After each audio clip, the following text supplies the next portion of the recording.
chargé de mission à l'ANACT, l'Agence nationale pour l'amélioration des conditions de travail. On va essayer, il nous reste encore quelques minutes, on va essayer de se projeter un petit peu dans l'avenir. On a vu le constat, quels avaient été les évolutions, les changements, comment ils sont vécus, plus ou moins bien, ce qu'ils ont apporté, quels en furent et quels en sont encore aujourd'hui les effets et les impacts. Demain, comment travaillerons-nous demain? Est-ce que ce qui se passe aujourd'hui est en train d'écrire, de dessiner les contours de ce que sera désormais la grande tendance en matière d'organisation du travail? Est-ce que le télétravail va se généraliser? Lorsqu'on fait une enquête, je reprenais les chiffres que les équipes de l'ARACT ont gentiment préparés pour moi, une étude de l'Institut Infopro Digital Études, une étude qui date de mars 2020. On a interrogé donc un certain nombre de salariés sur les pratiques qui, selon eux, seront les plus susceptibles d'évoluer. Télétravail, très massivement noté, 71%.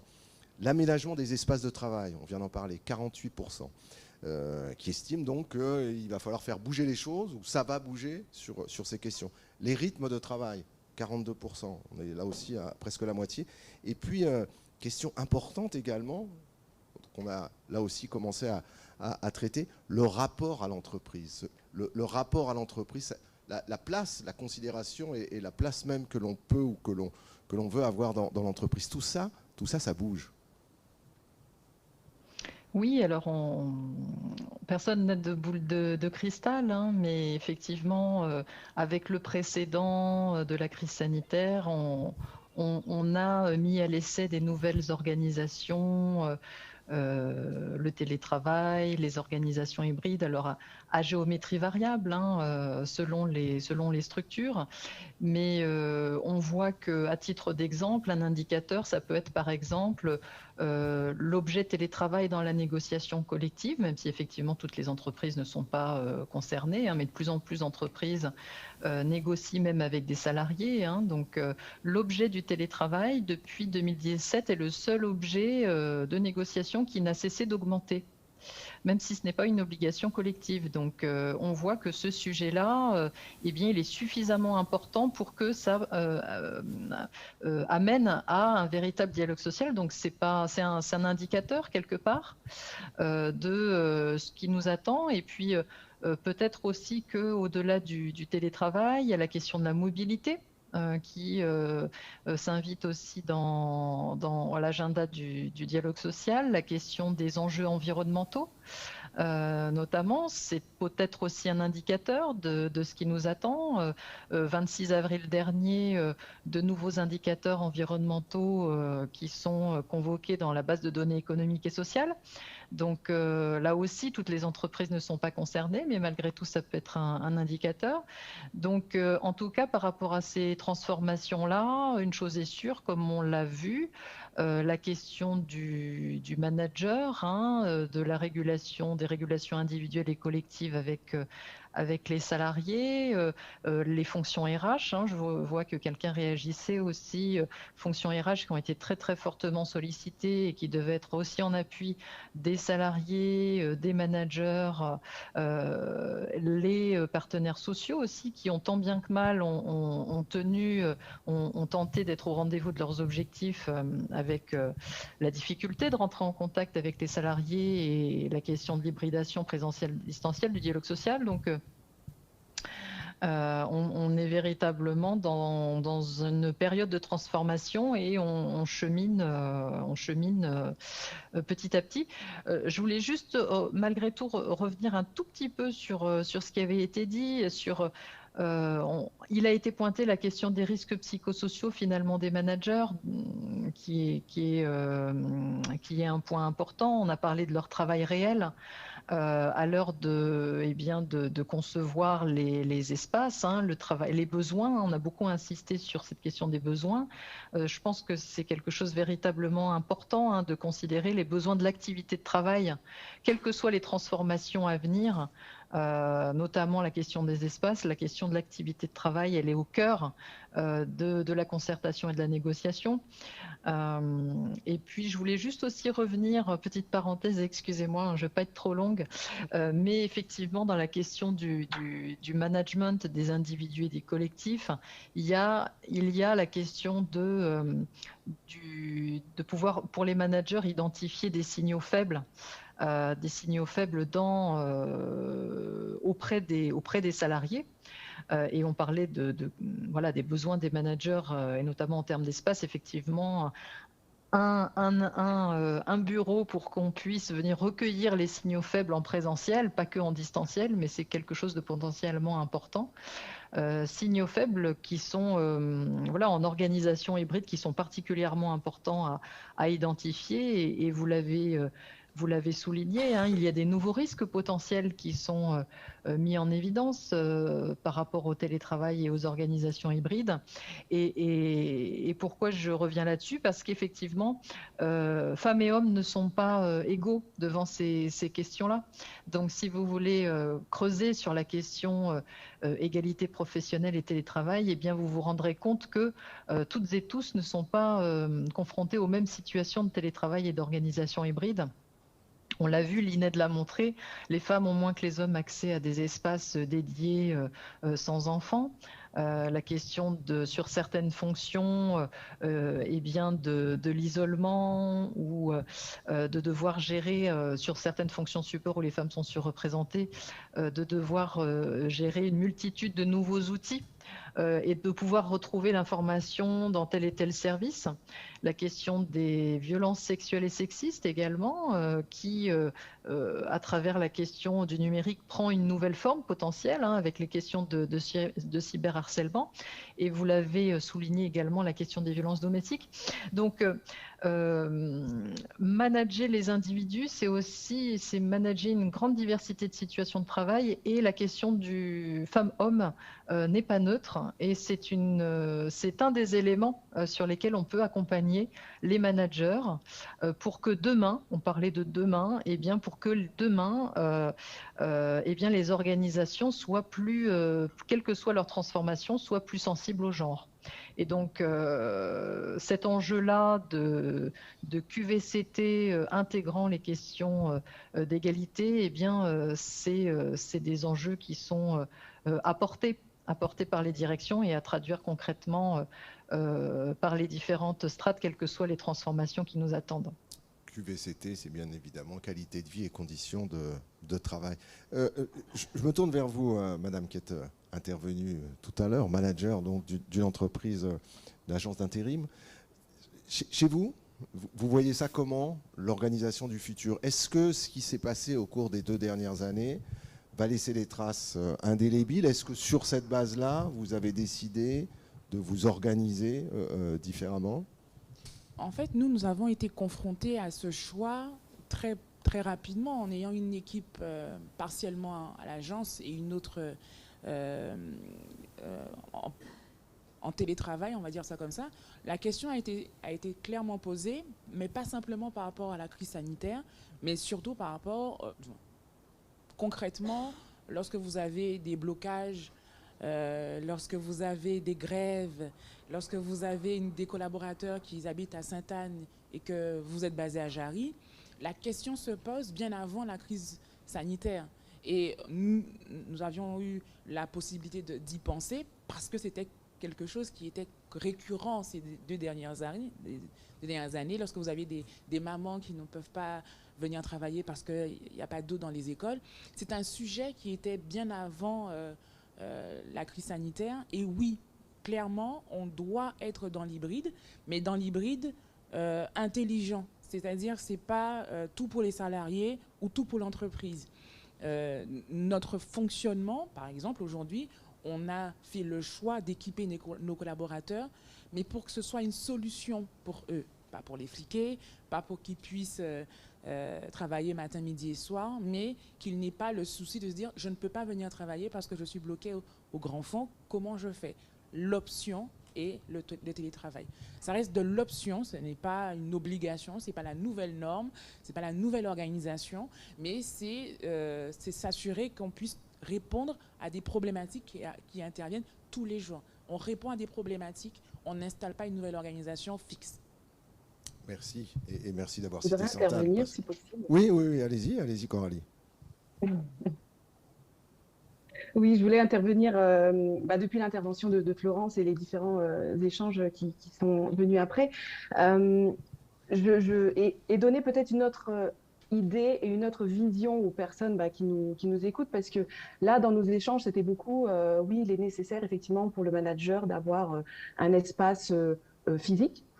Donc, je voulais juste donner une autre vision en disant qu'aujourd'hui, il faut savoir qu'il y a des entreprises qui existent et qui sont totalement en full remote. Donc, vous allez avoir un manager qui est à Paris, un recruteur qui est, je dis au hasard, à Shanghai, un business développeur qui va être en Espagne. Et ces entreprises, aujourd'hui, il faut le savoir, elles existent. Et j'aimerais bien, on va dire, ce serait bien pour les entreprises qui le peuvent, en tout cas, parce que je vais dire à un mécanicien, oui, c'est compliqué de travailler à distance, il faut du physique. Mais pour certains métiers, on parlait d'un poste de commercial, une entreprise qui doit vendre, je sais pas moi, des rouges à lèvres, c'est vital pour elle, en tout cas pour son expansion, si elle ne veut pas rester uniquement régionale, mais grandir, de pouvoir faire en sorte que les commerciaux travaillent sur d'autres zones, en fait, tout simplement.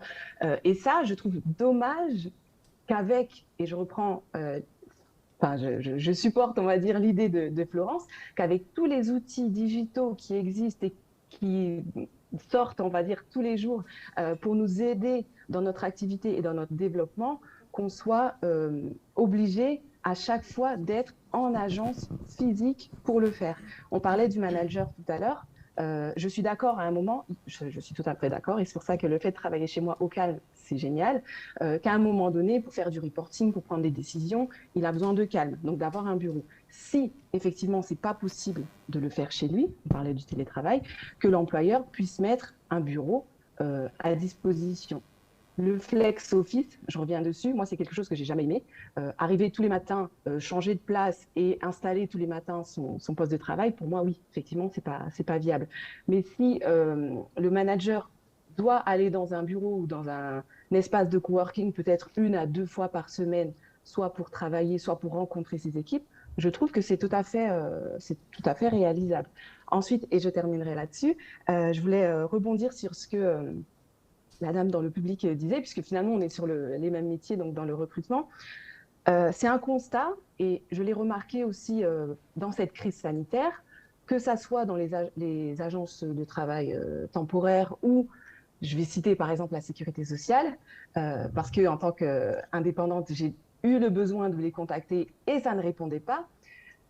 Et je reprends la digitalisation. On a beaucoup d'agences qui nous permettent de gérer un standard.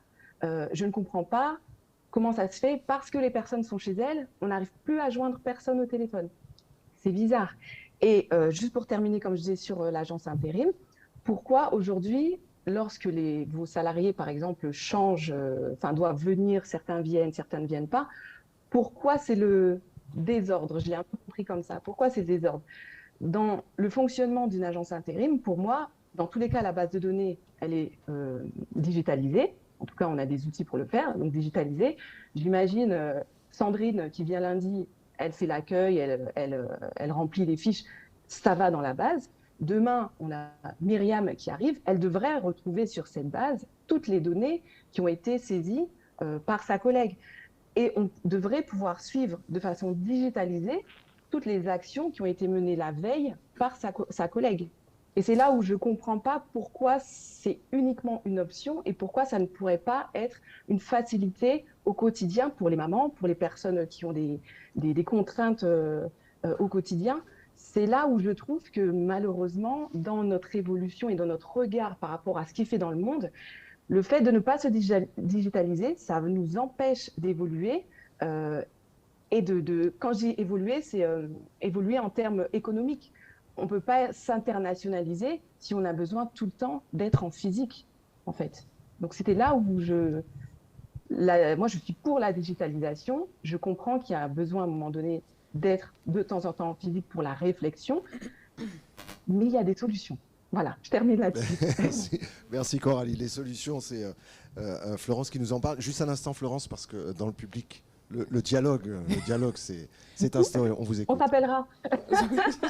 Il n'y a pas de souci. Non, mais en fait, je veux juste répondre. C'est une solution qui a été mise en place parce qu'on avait constaté qu'il y avait des difficultés à accéder au travail. Donc, moi, je suis malheureusement une fervente alors, je veux dire, partisane de la digitalisation. Donc, désolée, mais je suis d'accord avec vous. Mais parce que je crois sincèrement qu'il faut donner l'opportunité de choisir aux collaborateurs. Je ne souhaite pas dire à ma collaboratrice qui me fait un grand sourire, Laura, je viens. Parce qu'elle veut venir, elle a besoin de venir à l'agence. Elle a besoin d'interagir avec ses collègues et elle a besoin de voir les intérimaires parce que c'est ce dont elle a besoin. Je ne le dirai jamais. Il faut à tout prix que tu sois en télétravail. C'est pas ce qui est dit. Ce qui est dit, c'est qu'on a des solutions et que les deux solutions doivent cohabiter et on doit considérer que ce sont des solutions et pas quelque chose qu'on impose à X ou Y, ni aux salariés, ni aux collaborateurs, ni aux managers. Merci. Oui. Florence, d'un mot, bon parce que le temps file. Florence. Oui, alors je vais, sur le plan personnel, évidemment que je n'ai pas voulu forcément partager tout à l'heure parce qu'on est dans une discussion, évidemment je rejoins Coralie et j'avais la discussion tout à l'heure avant cette table ronde avec Maïté où je lui disais que selon moi, mon avis personnel encore une fois, c'est que le full remote ou en tout cas le remote va être un avantage concurrentiel bientôt pour les entreprises qui seront en mesure de proposer ce mode de fonctionnement pour les personnes, encore une fois, selon leurs besoins. Quand vous dites un avantage concurrentiel, en termes de recrutement ? En termes de recrutement, pour moi, je pense qu'effectivement, une entreprise qui sera capable de dire à des salariés, des postulants, eh ben, nous on propose que vous veniez, que vous ne veniez pas, que vous veniez si vous le souhaitez ou si vous ne le souhaitez pas. C'est peu importe en fait. Je pense que ce sera bientôt un avantage concurrentiel et que je pense que ce sera tellement un avantage concurrentiel et c'est exactement ce que je disais à Maïté, c'est que bientôt, avec ce développement du full remote, on sera en capacité de la Guadeloupe de travailler partout et de dire, eh bien, cette entreprise guadeloupéenne ne souhaite pas me proposer le full remote, donc ben, moi, j'ai trouvé un travail au national, en Allemagne, aux États-Unis, au Canada, où je peux travailler depuis chez moi, parce que ça permet aux entreprises à l'international d'avoir une amplitude horaire. Voilà, ça c'est mon avis personnel. C'est une conviction que je pense que les entreprises devraient en fait s'outiller pour permettre cela. En tout cas, et je rejoins Madame, dépendant de chacun. Ceux qui veulent venir, ceux qui ne souhaitent pas, parce que on a parlé des introvertis, des extravertis, etc. Mon avis professionnel, par rapport à l'agence que je dirige, c'est qu'on écoute en fait les personnes. On n'impose rien.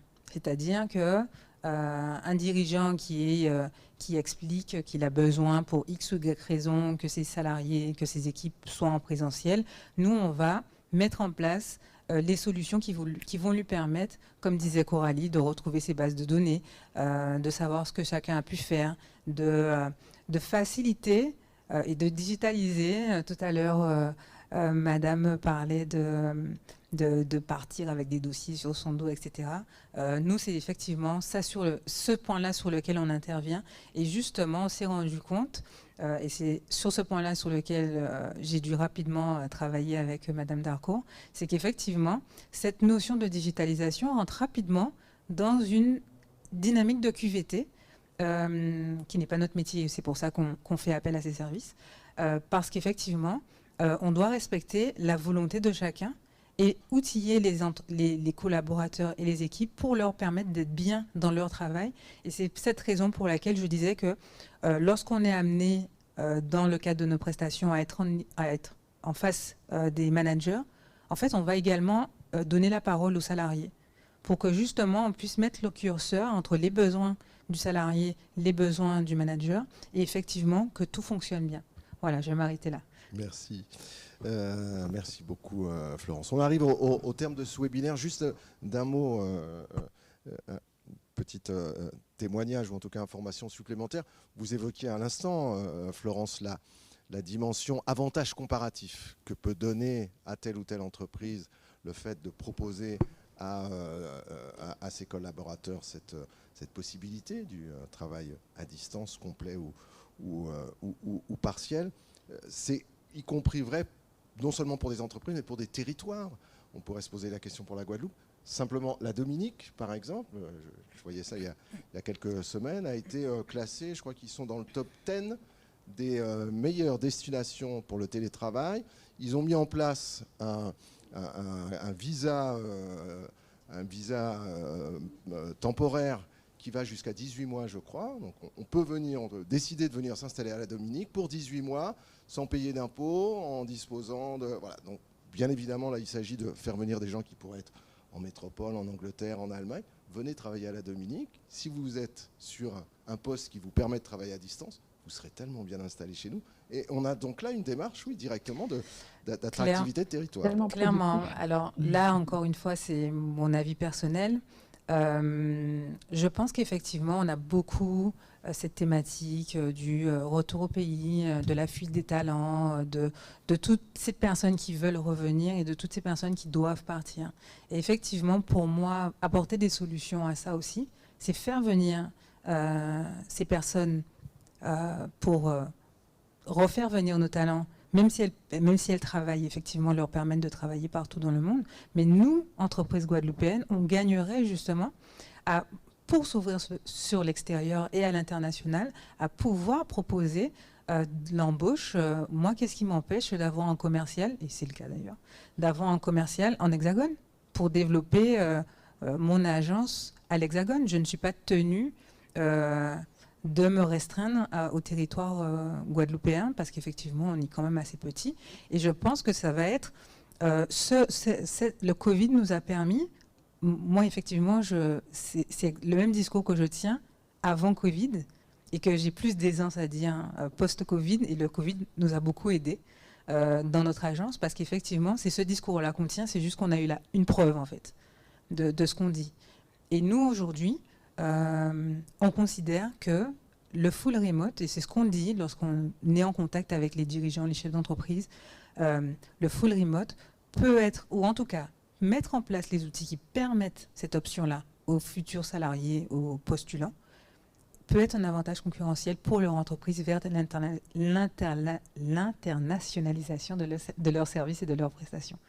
Voilà. Merci Florence Dorsil, consultante en transformation digitale. Son entreprise s'appelle Tandem Office. Merci à Coralie Cabarrus, fondatrice d'Irobi, qui est chez elle. Merci à vous. Merci à Lisa Darcourt, psychologue du travail, experte en conduite du changement. Merci à Noélie Alvarade, également psychologue du travail. Maïté Marie-Antoinette, directrice du développement de la demande aux îles de Guadeloupe. Sandra Sablon, ergonome. Et Karine Babul, qui est à Paris, chargé de mission. J'appelle à présent, pour conclure et refermer en tout cas, ce fort intéressant webinaire, monsieur le directeur régional de l'ARACT, Rose Ergob. Merci monsieur Lefebvre. Bonjour à tous et à toutes. Je voudrais tout d'abord vous remercier. Je pense que tout le monde l'a observé ici en Guadeloupe et à distance, que nous avions une junte féminine à 100%. Pour l'animation de ce webinaire. Je tiens à vous remercier donc, de l'excellente contribution que vous avez pu faire les unes et les autres, et ce qui montre qu'on a encore de la ressource disponible, y compris localement. Et merci à celles qui étaient à distance et qui ont été non moins bonnes en termes de qualité et de pertinence par rapport à l'intervention. J'espère bientôt près de vous. Voilà. Et donc, l'ARACT Guadeloupe a souhaité organiser ce webinaire autour des nouvelles formes d'organisation du travail. On voit que c'est une thématique qui est riche, qui montre aussi la complexité des enjeux. Parce qu'on voit qu'il y a à la fois, et l'ensemble de vos interventions le montre, il y a une dimension technique qui est indéniable, et j'entends le soutien à la digitalisation, tout le substrat technique qui vient supporter ce travail. On a aussi un travail qui se complexifie, parce qu'on comprend bien qu'on sort d'un modèle classique de fonctionnement d'entreprise avec le modèle de l'usine. Donc on arrive à 8h, on part à midi, on va déjeuner, on revient à 14h, on repart à 17h. Donc l'unicité du temps, du lieu, tout le monde est en même temps au même endroit, on forme collective en même temps. Et donc là, on doit gérer à la fois les questions de distance et de présence, mais du synchrone et de l'asynchrone. On doit intégrer la technique. Hein. Après, quelle place qu'on donne? Est-ce qu'on fait du full remote ou pas? Moi j'aime bien dire du tout distanciel pour que tout le monde comprenne. Et derrière, c'est aussi des modèles sociaux. Hein, en fonction des choix qui sont faits, ce sont des modèles sociaux et c'est ça qu'il faut mettre en débat. Il n'y a pas que la technique. Chaque fois qu'on va faire un choix, on va dire que par exemple on adopte le tout distanciel, c'est un autre modèle social. C'est une autre façon de voir et le travail et l'entreprise. Et ça doit être mis en discussion. Et vous avez beaucoup évoqué l'aspect dialogue. C'est un élément primordial si on veut que ça fonctionne. Il n'y a pas de bonne ou de mauvaise solution. Il y a des solutions multiples pour répondre à un monde plus instable, puisque notre fonctionnement d'avant, le fonctionnement classique répondait à un monde stable, et le Covid et plus autre chose nous le montre, qu'on rentre de plus en plus dans un monde instable, et donc on doit être imaginatif, innovant, mais en impliquant l'ensemble des acteurs et faire avec. Le mot d'ordre, faire avec, et donc c'est du dialogue social, c'est de la communication, c'est une prise en compte de l'autre, et chercher quelque part aussi à poser de nouvelles bases contractuelles dans la vie de nos entreprises. C'est comment on discute les intérêts des uns et des autres. Donc l'intérêt de l'entreprise qu'on ne doit pas perdre de vue, parce qu'évidemment, si l'entreprise n'est pas efficace, si elle n'est pas pérenne, demain c'est tout le monde qui perd.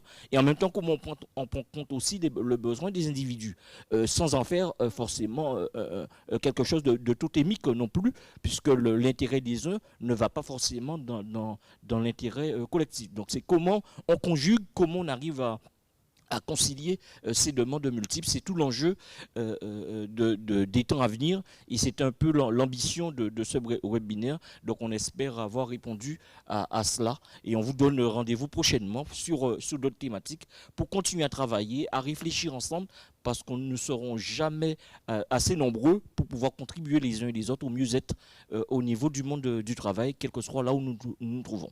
Merci à vous toutes.